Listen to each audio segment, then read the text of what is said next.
Everyone, welcome to a new show that I call Let's Make a List. So basically, the goal of this show is to come up with a list for an army.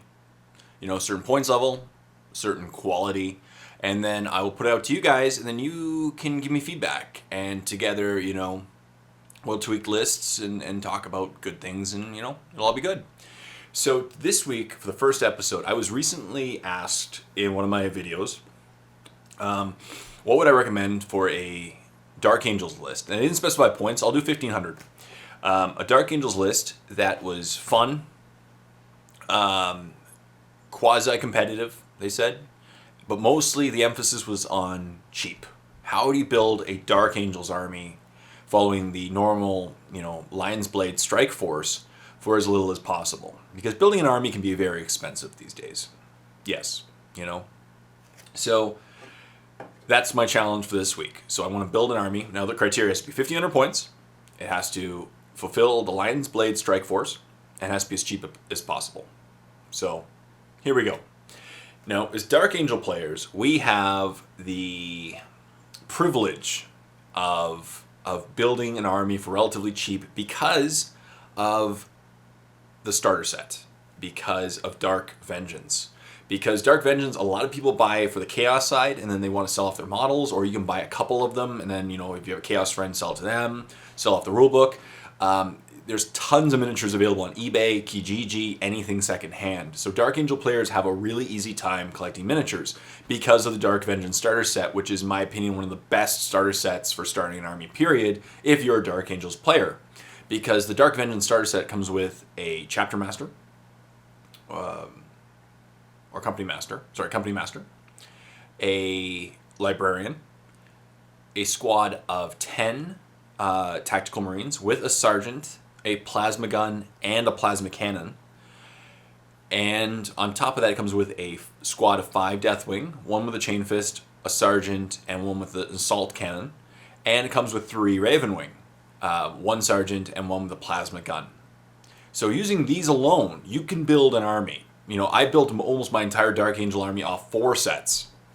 Or maybe 5, I don't remember. But if you can get your hands on multiple sets, as I said, you could buy a couple and some to the parts to your Chaos friends, or you can go on Kijiji, eBay, maybe, it's a great way of building a cheap army for Dark Angels.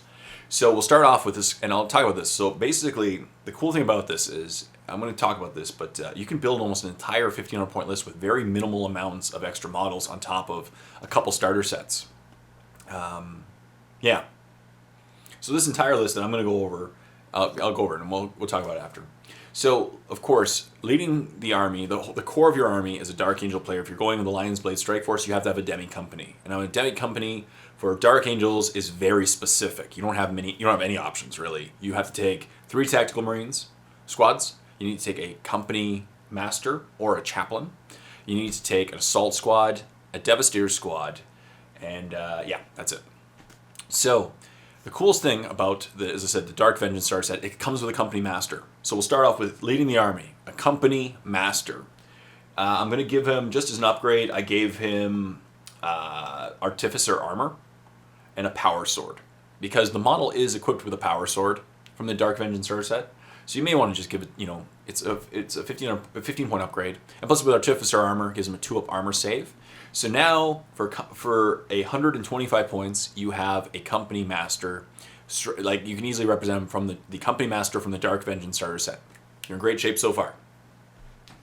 Next, we have 3 Tactical Squads. So for this thing, I actually recommend, if you can somehow get 4 of the Tactical Squads from the Dark Vengeance starter set, you're golden. And as I said, these guys are pretty cheap to come upon because they're in large quantities on eBay, Kijiji.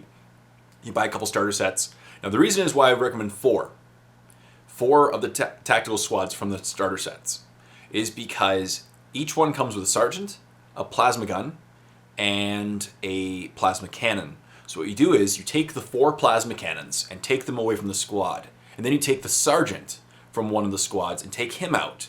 And now you've got yourself a Devastator Squad. So what I'm going to do is, for this 1,500 point list, we're just going to do min tactical squads. So 3 5-man tactical squads with sergeants. Each of them is 70 points. standard points costs. So now that brings up to 210 more points. For the Assault Squad, now this is one of the few things that you can't find in the Dark Vengeance starter set. So you need to go out and buy an Assault Squad. For this list, I just have a simple Assault Squad, no upgrades. That's it. Straightforward stuff. So basically, my goal right now is the 3 tactical squads. Like if I was playing this as a list, I would keep the 3 tactical squads back as objective secures, or maybe move 1 forward and keep 2 back in cover around objectives, because they do have objectives secured. They'll stay on objectives, and they'll force your opponent. If your opponent goes for them, they're wasting a lot of points on 70-point squads. Assault Marines can jump around, or the deep strike in your opponent's zone and grab objectives as well. They do have objectives secured. And then the Devastator Squad, as I mentioned, the easiest, cheapest way to build a Devastator Squad is take the Sergeant from 1 tactical squad and the 4 plasma cannons from the starter set dudes, and you've got yourself a squad of 4 plasma cannon Devastators, which comes to 130 points. So you just take the Sergeant, 4 plasma cannons. That's a pretty solid thing. Like, plasma cannons aren't bad. I prefer las cannons myself, but they're a bit more expensive. Plasma cannons are cheaper. They get hot, which is the sucky part. But they do a lot of damage too. Small blasts that are strength 7 AP2, can do some serious damage to your opponent, and they do. And I love to run Devastator squads in when I'm doing battle reports for Dark Angels. Now we're done with the Demi Company. So we've got our Company Master. We got our Devastator squads, we got our Tactical Marines, and we got our Assault Marines. And now, as I said, out of all these things, you just need to get your hands on a couple starter sets and maybe a couple extra squads, and you're in great shape right now. So this is not a very expensive list so far to build relative to other armies. The only thing you actually have to buy a box of is Assault Marines.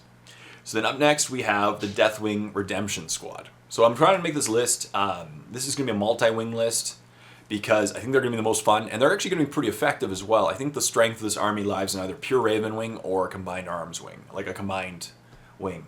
So now we'll do a Deathwing Redemption Force. Now, as I mentioned, if you get your hands on 2 starter sets for Dark Vengeance, you already have 2 squads of 5 Terminators with a Sergeant, an Assault Cannon, and a Chain Fist. And that's a great squad. So that's essentially the core of what you need. Not only need is an HQ to go in there, and unfortunately none of them are included in the Dark Vengeance starter set because they have to have Terminator armor. So I would bring in Belial. So that's the next purchase that you'll have to make. Belial. He's not a very expensive model. He's like $30 from Games Workshop, maybe 25. And so he's a good HQ, 190 points, and then 2 Deathwing Terminator squads. Each of them will be 225 points with an Assault Cannon and a Chain Fist, making it 25 points of upgrades. Bring it to 225. And what Belial will do is he's a great tactician in the sense that, I know don't make him Warlord because his Warlord trait sucks, but what's good about Belial is that he doesn't scatter when he deep strikes. So a good strategy would be to drop him where you need him, because his squad doesn't deviate when you deep strike him in. You just attach him to one of the squads. And the thing is with Deathwing Terminators is you have to put them in Deathwing Reserve. They have to go in Reserve and Deep Strike Reserve, and then you can choose turn 2 if you want to bring them on, which is probably going to be the case in most games. So at least right now is you have a good chunk of your army off the table and a good chunk on the table. So the odds your opponent will not table you turn 1 before you can drop in your Deep Strike Terminators. And yeah. And another good thing to combine them is with the next wing. So that's the Deathwing the Deathwing Redemption. Now, the final part of this army will be a Raven Wing attack bike squad. No, not attack bike squad. Attack squadron. Which I believe is called that. Let me just look it up quickly while we're talking. So basically, for the Raven Wing squadron, you need 1 squad of bikes and a land speeder. Now, the land speeder is the final part that you won't be able to find in a Dark Vengeance starter set. That's unfortunate.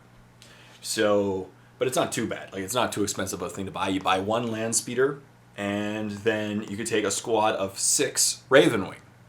So, Raven Wing are pretty sweet in this game. Obviously, they have the ability to reroll Jinx, and since 2 of them, for each starter set you get 1 Sergeant. You can kind of mod the other one to look like not a Sergeant, and you can take 2 plasma guns in there because each one has a plasma gun in the starter set. Each squad has. So for 6 Raven Wing with 1 sergeant and 2 plasma guns. You get, it's 195 points, and the land speeder is 135. So that's good. It's called the, let's see here. I think it's just the Raven Wing Attack Squadron. Hammer Caliban. Yep, Raven Wing Attack Squadron. So this army, for 1,500 points, has a Demi Company, a Deathwing, and a Raven Wing Squadron. So it gives a little bit of everything. I think it's going to be a fun list. And some tactics could be, depending on what your opponent brings, is to just scout up your Raven Wing, get them in a location that you want, and then deep strike the other Terminators near them. Raven Wing are going to be a force that will stay alive, providing your opponent doesn't have something that ignores cover. Most people will kind of ignore them. With a 4-up Jink, and if there's night fighting turn 1, which a lot of the time there is, 3-up rerollable Jink, it's not going to really, not that many people are going to focus on them, and they have toughness 5. So that'll keep your guys alive, so you can deep strike the Deathwing in turn 2. 1 squad with Belial, they automatically do not mishap. Sorry, not mishap, they don't move. They just, you put them where you want and they land. And then the other squad, as long as you land them close to the Raven Wing, they also have teleport homers, so they don't scatter. You know, good stuff there. As I said, I'd probably keep the 3 squads of Tactical Marines back. Devastator's probably back, or at least maybe 1 or 2 squads of Tactical Marines back. You park the Devastator Squad on an objective in cover, you're in great shape, because then they'll fire their plasma cannons, drop pie plates all over the field, killing stuff. You know, and this list is not too expensive. 2 starter sets, so if you can get your hands on 2 halves of a Dark Vengeance starter set, that alone equals almost this entire army. That equals all the Raven Wing, all the Deathwing, and you just need to purchase Belial, an attack, and a land speeder. It equals pretty much your Tactical Marines. And then you just got to get your hands on a couple more to get the Sergeant and the Devastator guys. Otherwise, you could just do this with, you can do this with like 2 starter sets and then break up the guys. You can do 3 5-man squads of Tactical Marines and 1 5-man squad of Devastators as well for just 2 starter sets. And it gives you your Company Master HQ. And the reason why I do it with him is because then you get a better Warlord trait in the end. And all you need to do then is to purchase a squad of Assault Marines, a squad of, a Land Speeder, and Belial. And you got yourself a 1,500 point Dark Angel list. I think that's going to be, it may not be the most competitive, but I think it'll be pretty solid of a list. It has its fun, and I think it'll be fun. You know, tons of different things. And it follows all the criteria. It is the, you know, the Lion's Blade Strike Force. And I think it'll be fun and have Combined Wing. So, and it's not too expensive. This is probably, as far as lists go, this is probably one of the cheaper lists I've ever seen. So, thank you very much for watching. Now leave your comments in the comment section down below what you think about this list. Do you like it? Do you think it'd be fun? Anything you want to improve upon it? This is a 1,500 point list and it comes to exactly 1,500 points. Yeah, do you think it'll do well? Leave comments and we'll tweak this list, and the person who has this comment can now see, and yeah, and then we'll lead to better lists. And that's what the purpose of this series is. Also, for future reference, leave comments, leave questions about future lists. What other things would you like me to address? Any specific armies, any specific points costs, any specific goals in mind. I don't list Taylor, but I know how to build lists against certain armies, for sure. So thank you very much for watching. I really hope you enjoyed this series. Leave comments in the comment section down below, and let me know what you think. So thank you very much for watching. Until next time, this is Jay saying, happy painting.